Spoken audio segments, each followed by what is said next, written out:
Alright, food options. There's many ways to store food before an emergency. There's also many ways to find food after an emergency, but it's much better if you store it back beforehand. It's better peace of mind, more likely to actually work out for you. Definitely would store some, as much as you can, before an emergency.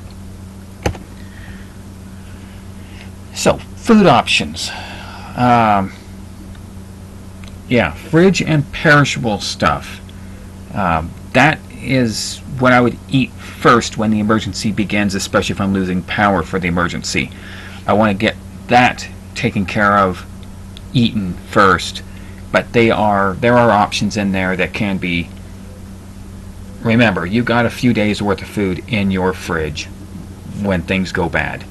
So, and I don't mean your food going bad. I'm saying you've got a few days before your food goes bad when the world goes bad.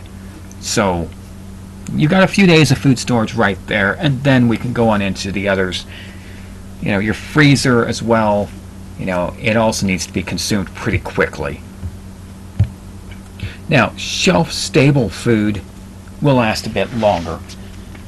That means, like, you know, you bought a bag of flour, a bag of sugar, you know, stuff like that from the store, and this is a shelf-stable food. Even bread could kind of qualify on that too.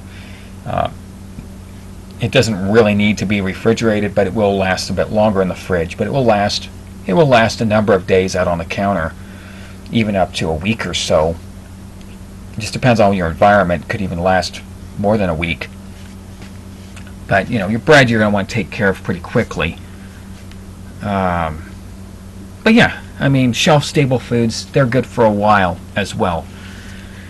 And so just buying a few of those and rotating them out will help. And you can take shelf-stable foods and do other things with the packaging to make them last longer. You can repackage it and make it last longer. Vacuum sealed foods can last a while too. That would be like MREs or like emergency food bars. Stuff like that is designed to last a lot longer than just typical shelf stable food that might last up to a year or two, depending on what it is. Vacuum sealed food will usually last at least 5 years, I'd say.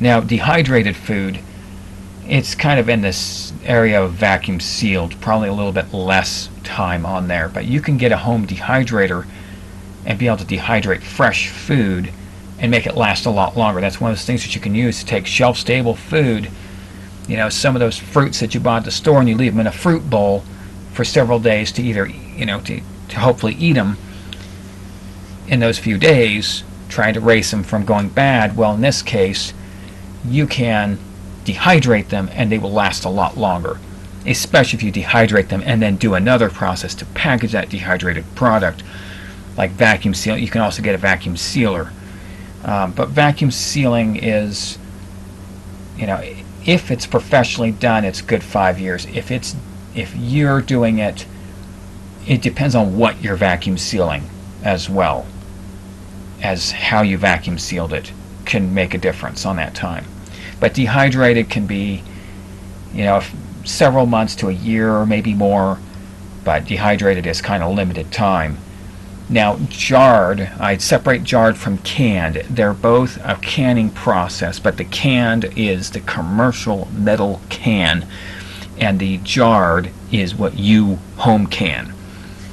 I feel like there's a big difference because jarred foods will be inclined to be broken more easily than canned foods. Jarred foods, you can make them yourself though. You can take your fresh garden food, you can take your dehydrated food, you can do those different foods and you can jar them up. And this doesn't just mean putting the lid on loose. I mean, you could do that too, but it's not the same effect. But if you've actually gone through the canning process and actually cooked the bacteria out and created a negative pressure seal inside that can, that is going to be a lot better than using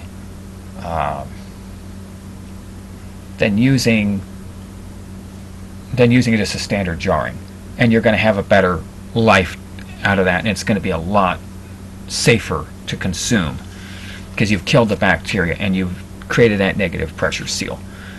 But canned food, professionally canned food, it can also last a very good long time here. It's in good durable metal cans. They're just about, well, they're just about indestructible, but you still want to take care of them. You know, don't let them get dented.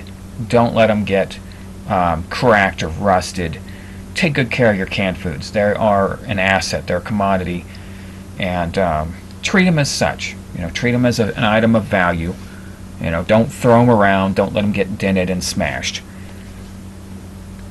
They can also get their seal broken, just a small little break, and it can allow bacteria to get in that can if it's been dented. So use caution with using cans as well. Make sure that they're in good condition when you store them for long term. Freeze-dried food is really good too. I mean, these guys here, they'll last, you know, these guys here can last years. Freeze-dried food, though, it can last a good probably 25 years or so. But there you need a freeze dryer, or you need to buy it freeze-dried, which is going to be expensive. And freeze-dried it's like dehydrating, only much better. Dehydrating, they take out a lot of the moisture. It's not all of it. Freeze drying, they take out a whole lot more. It's like dehydrated on top of dehydrated. There's next to no moisture content.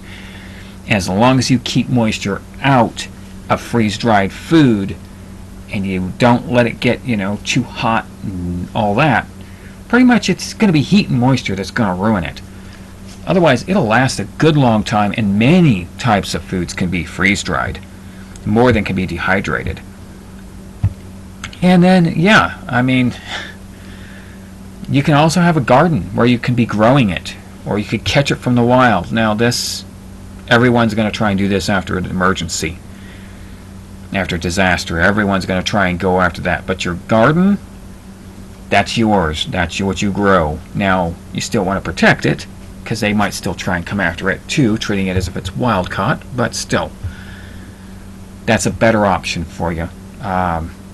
So this allows you to replenish. This allows you to create your jarred foods, and if you have a freeze dryer, your freeze-dried, dehydrated, vacuum sealed, and new shelf-stable foods as well can come out of your garden. This is a good way to replenish what you have.